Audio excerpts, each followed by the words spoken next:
Welcome back. हमारी दूसरी खबर है कल होने वाले सेनेट इलेक्शंस के बारे में। इसकी सूरत हाल कुछ इस तरह से है, आपको बताते हैं। जो सेनेट्स में टोटल सीट्स हैं वो हैं 100 और जो खाली सीट्स हैं उनकी तादाद है 54 यानी कि 54 और जो बिला मुकाबला सेनेटर्स मुंतखब हो चुके हैं उनकी तादाद है 9। इसके अलावा जो खाली सीट्स हैं जिन पे इलेक्शंस हो रहे हैं सेनेट के वो हैं 45 और जो टोटल उम्मीदवार इन सीट्स पे इलेक्शन लड़ेंगे सेनेट का उनकी तादाद है 90।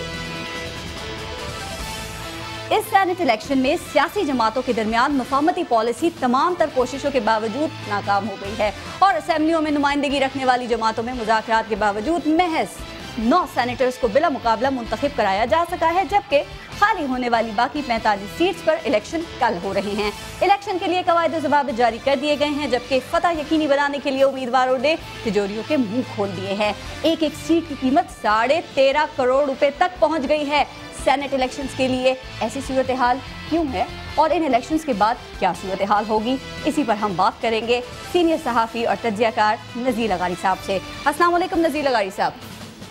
जी वालेकुम सलाम। कल सेनेट के इलेक्शंस हो रहे हैं और कहा जा रहा है कि तिजोरियों के मुंह खोल दिए गए हैं। ये इलेक्शंस हो रहे हैं सेनेट के या खरीदो फरोख्त?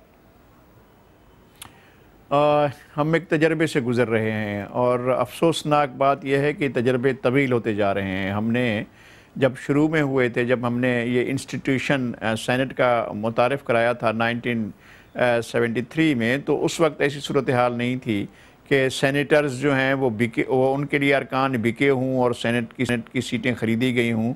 वहाँ बड़े कदावर लोग हुए थे। बल्कि एक दिलचस्प बात हुई थी कि मौलाना शाह अहमद नूरानी ने अपनी कौमी असम्बली की सीट छोड़ दी थी सेनेट की सीट के लिए और वो सेनेटर मुंतखब हुए थे। तो कोई सोच भी नहीं सकता था कि कोई फ्लोर क्रॉसिंग करेगा या हार्स ट्रेडिंग होगी या जो है ये अरकान बिकेंगे, इनकी बोलियां लगेंगी। अगरचे जमाती ऐवान है, पार्टियां मौजूद हैं। कहा यह जा रहा है, आपने कहा कि सीटें बिकने की बात हम कर रहे हैं, खरीदो फरोख्त की अब बात कर रहे हैं। अब कहा यह जा रहा है कि एक एक सीट करोड़ों की बिकी है। तो ये जो पैसे खर्च करके सेनेट में आएंगे ये किसकी खिदमत करेंगे?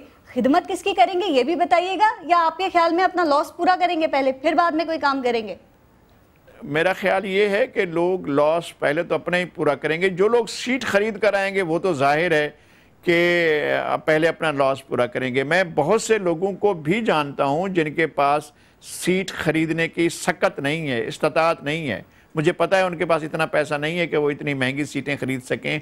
हो सकता है और मेरी ख्वाहिश है कि कुछ लोग तो ऐसे हों कि जो जमाती बुनियादों पर मुंतखब हों, जमातों के वोट लेकर मुंतखब हों, और खुदा करे कि ऐसा हो। मैं समझता हूँ कुछ जमातें ऐसी हैं, मैं नाम किसी का नहीं लेना चाहता हूँ क्योंकि कल इलेक्शन हो रहे हैं, जो जहाँ खरीदो फरोख्त होगी और कहीं ऐसा है कि खरीदो फरोख्त बिल्कुल नहीं होगी। मुझे ऐसी जमातों का भी अंदाजा है और आपको भी अंदाजा होगा। नज़ीर लगारी साहब, लेकिन अगर हम अपने मुल्क की पॉलिटिकल पार्टीज की बात करें तो आप देखें PMLN पीपल्स पार्टी वैसे तो एक दूसरे के खिलाफ इतनी बातें कर रही होती है, बाकी जमातें भी, लेकिन हमने देखा कि जब मफादात की बात होती है तो फिर ये मिलकर आकर बैठ जाते हैं। और सीट एडजस्टमेंट की बात हो रही है अभी सेनेट इलेक्शन में, जिसका जिक्र आप भी कर रहे हैं। और इसके अलावा हमने देखा कि बिला मुकाबला भी मुंतखब सेनेटर्स को करवा दिया गया है। चक्कर क्या है ये मिलकर जो बैठते हैं ये मफाद अपने मफादात के लिए, इनके आगे ये सियासी मफाद है या मुल्की मफाद या इनका ज़ाती मफाद? ये गुज़श्ता 4 साल से उसको मसालिहत का नाम दिया जा रहा है। हमागीर मसालिहत है। आप भी मौजज़े देख रही हैं, हम भी मौजज़े देख रहे हैं।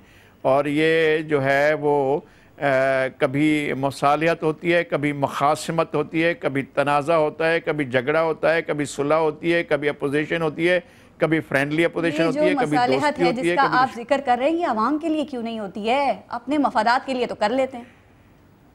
हाँ, ऐसा होता है। सियासतदान जो हैं आज अपने मफादात के लिए कर रहे हैं। हम ख्वाहिश करते हैं, आपके साथ मिलकर ख्वाहिश करते हैं कि खुदा करे कि कल का दिन ऐसा आए कि सियासतदान अवाम के लिए मुफाहमत करें और अवाम के अजीम पर मफाद के लिए मिल बैठें। लोग अपनी अपनी तजोरियाँ भरने की फ़िक्र में ना पड़ें। लोग अवाम को कुछ डिलीवर करने के चक्कर में हूँ और सियासत में जो लोग आएँ वो अवाम के लिए आएँ। ये हम ख्वाहिश कर सकते हैं, मैं भी ख्वाहिश कर सकता हूँ, आप भी ख्वाहिश कर सकती हैं। ठीक, बस हज़ारों ख्वाहिशें ऐसी कि हर ख्वाहिश पे दम निकले। हाँ बिल्कुल, हज़ारों ख्वाहिशें ऐसी कि हर ख्वाहिश पे दम निकले। بہت نکلے میرے ارمان، لیکن پھر بھی کب نکلے. اب کل سینٹ کے الیکشنز ہیں، دیکھتے ہیں کہ اس میں کیا صورتحال رہے گی. آپ موجود ہیں. ایک بات میں آپ سے اور پوچھنا چاہوں گی سندھ اسمبلی کے حوالے سے کہ سندھ اسمبلی میں اراکین کی جو تنخواہ ہے وہ 60% اس میں اضافہ کرنے کی بات کی جا رہی ہے، اور جو وزیر اور مشیر ہیں ان میں تقریباً 40% اضافے کی بات کی جا رہی ہے، اور قرارداد منظور ہو چکی ہے. تو مجھے اب پیسوں کی بات تھی نا، تو یہاں بھی یہ سب آپس میں متحد ہو گئے. کیا بہت ضروری تھا ان کے پیسے بڑھانے یا اس طرح کی قرارداد پاس کرنا؟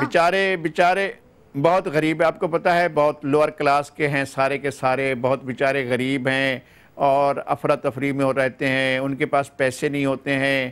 وہ جو ہے کرایہ مانگ کر یہاں اسمبلی کو اجلاس میں آتے ہیں. ان کے پاس اپنی گاڑیاں نہیں ہیں، اپنے بنگلے نہیں ہیں، گھر رہنے کو نہیں ہیں. بیچارے غریب ہیں اور اپنی تنخواہیں بیچارے بڑھوا رہے ہیں. تو اور کیا کریں؟ مجھے شرم آ رہی ہے. مجھے ایک ایسے ملک کا جی نذیر لغاری صاحب، آپ اپنی بات بھی کمپلیٹ کیجئے گا، لیکن میں ساتھ ایک بات کرنا چاہوں گی کہ جب یہ تنخواہیں بڑھا رہے ہیں، ہم اکثر جو ہمارا پڑوسی ملک ہے اس کی بڑی مثال دیتے ہیں، لیکن وہاں پر ایک مثال یہ بھی ہے کہ جو آفت زدہ علاقے ہیں وہاں پر جو پھر یہ منسٹرز وغیرہ ہیں یہ اپنی تنخواہ دے دیتے ہیں، لیکن ہمارے یہاں ایسی کوئی مثال نہیں ہوتی. آپ نے دیکھا کہ سیلاب تو سندھ میں بھی آئے ہیں اور وہاں پر بھی ابھی وہ لوگ ابھی تک کیمپس میں موجود ہیں، بیماریوں کی وجہ سے مر رہے ہیں، اور یہاں ان کی تنخواہیں بڑھ رہی ہیں. ہمارے ہاں لوگ ان کی جن کے پاس کچھ نہیں ہے ان کی جیب کو کاٹنے کے چکر میں ہیں. ہمارے ہاں لوگ ان کے لیے آٹے کا جو 1 کلو ہوتا ہے اس کو کھانے کے چکر میں ہیں. ہمارے ہاں لوگ جو ہے وہ ڈیلیور کرنے کے چکر میں نہیں ہے، وہ غریب کی جیب کو دیکھتے ہیں. وہ چاہے اپنے تنخواہ کے حساب سے، تنخواہوں کا تو میٹرک کون ہے، کون پوچھتا ہے کہ ان کی تنخواہ ان کو پتہ نہیں، ان کو پتہ بھی نہیں ہوگا کہ ان کے تو کتوں کی غذا بھی اس سے زیادہ ہوتی ہے. مکھن کھاتے ہیں ان کے کتے، جو شکار یہ کھیلنے کے لیے نکلتے ہیں تو لو لشکر کے ساتھ نکلتے ہیں. 1,20,000 1,30,000 کو یہ سمجھتے کیا ہیں، ان کی کیا اوقات ہے.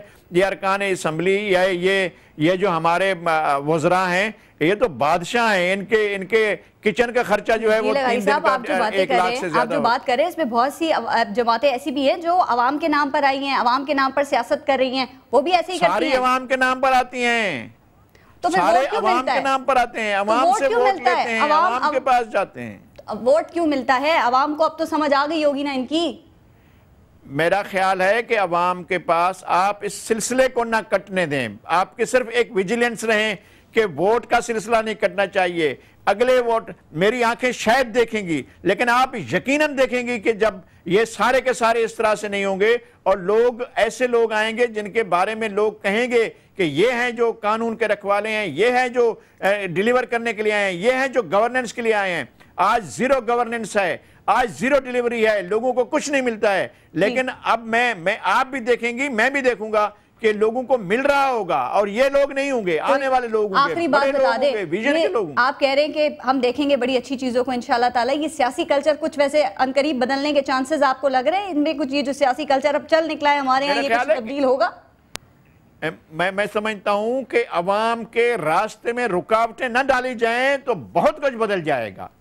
یہ کچھ نہیں، ایک پیچھے سے ایک سونامی کھڑا ہے، اس کے پیچھے ایک اور سونامی کھڑا ہے، اس کے پیچھے ایک اور سونامی کھڑا ہے. روکیں نہیں، عوام کا راستہ نہ روکیں، نہ اسٹیبلشمنٹ روکیں، نہ سیاسی جماعتیں روکیں. عوام سب کو رونتے ہوئے آگے بڑھ جائیں گے اپنے مفاد کے لیے، مجھے یہ بتا دیں، اپنے آپ کے لیے. لوگ ٹھیک ہے، مجھے یہ بتائیے گا کہ سندھ کی سیاست کی صرف میں ایک آخری بات اور پوچھنا چاہوں گی. سندھ کی سیاست میں آپ کچھ تبدیلی دیکھ رہے ہیں؟ آج وہ میاں نواز شریف بھی آئے ہیں، انہوں نے بھی کہا ہے کہ ہم یہاں پر کہاں پر کامیاب ہوں گے. جو ہمارے یہاں سندھ میں آپ کچھ تبدیلی آئندہ اپ کمنگ جو الیکشنز ہیں ان کے بعد دیکھ رہے ہیں، ایکسپیکٹ کر رہے ہیں کچھ؟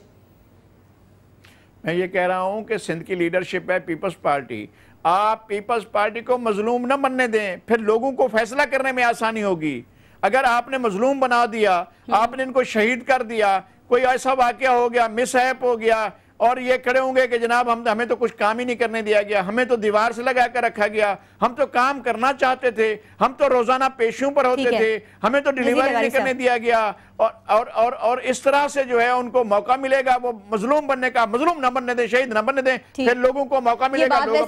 یہ بات ویسے آج میاں محمد نواز شریف نے بھی کہی ہے کہ ہمیں ٹائم نہیں ملا تھا چیزوں کو ٹھیک کرنے کے لیے. خیر بہت شکریہ. نذیر لغاری پولیٹیکل اینالسٹ ہمارے ساتھ موجود تھے، بات کر رہے تھے. اور اب ہم چلیں گے اپنی تیسری خبر کی طرف، اور خبر یہ ہے کہ پنجاب اسمبلی نے جادو ٹونے پر پابندی کی قرارداد منظور کر لی ہے. اس قرارداد کے مطابق ایسے اشتہارات کی حوصلہ شکنی کی جائے گی جن کے ذریعے جادو ٹونے کی ترغیب ملتی ہو یا تاثر ملتا ہو. ये तो बड़ी मुश्किल हो गई। अब इन इश्तिहारात नुमा बयानात का क्या होगा जो रोज मीडिया की जीनत बनते हैं, जैसे अमेरिका को बता दिया है ड्रोन अटैक मंजूर नहीं, IMF का कशकोल तोड़ देंगे, ये डिक्टेशन हम नहीं लेंगे, मौजूदा हुकूमत गुर्बत के खात्मे में संजीदा है, अब इलेक्शन की साख पर कोई उंगली नहीं उठा सकेगा, 90 दिन में करप्शन खत्म कर देंगे, पढ़ा लिखा पंजाब, सिर्फ पंजाब, बाकी सब, और लोड शेडिंग का खात्मा 2010 नहीं 11 नहीं 12 में तो हो ही जाएगा। देखा है ना ये जादुई बातें, सोचिएगा। पारस खुर्शीद को इजाजत दीजिए, अल्लाह ने के बाद।